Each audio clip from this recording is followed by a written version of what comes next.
এক মিষ্টি বৃষ্টির দিনে ঢাকা বিশ্ববিদ্যালয় ক্যাম্পাসের চায়ের দোকানে শুরু হওয়া দুই অচেনা মানুষের প্রেমের গল্প এটি।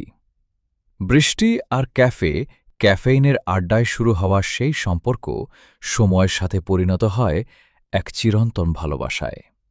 বৃষ্টির দিনে প্রথম দেখা তখন বিকেল ৪টা।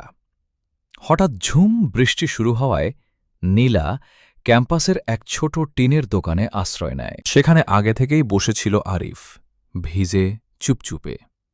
চা এর কাপ হাতে নিয়ে দুইজনের চোখের ভাষা মিলে যায় নিমেষেই। আরিফ তার ছাতাটি বাড়িয়ে দেয় নীলার দিকে, আর এভাবেই শুরু হয় তাদের প্রথম পরিচয়। একটানা দীর্ঘ প্রতীক্ষা। পরের কয়েক মাস তাদের দেখা হতো শুধু লাইব্রেরির সামনে বা টিএসসির মোড়ে।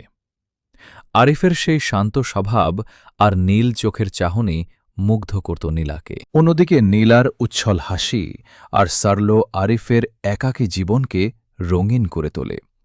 কিন্তু দুজনের কেউই সরাসরি ভালোবাসার কথা বলতে পারছিল না। চিঠির মাধ্যমে অনুভূতি প্রকাশ।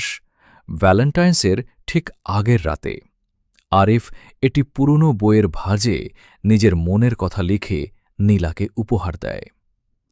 চিঠির শেষ লাইনে লেখা ছিল, বৃষ্টির সেই বিকেলে তোমাকে প্রথম দেখার পর থেকে আমার প্রতিটি মুহূর্ত শুধু তোমার নামেই কাটে।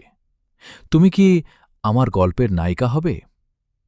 নতুন জীবনের শুরু চিঠিটি পড়ে নীলার চোখে আনন্দাশ্রু নেমে আসে। ক্যাম্পাসের পুরনো সেই গাছের নিচে তারা একে অপরের হাত ধরে ভালোবাসার প্রতিশ্রুতি দেয়।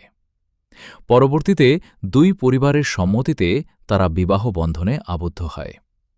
আপনি কি এই ধরনের গল্পের আরও শুনতে চান? তাহলে আমাদের চ্যানেলটি লাইক করে আমাদের পাশে থাকুন। সবাই ভালো থাকবেন। ধন্যবাদ।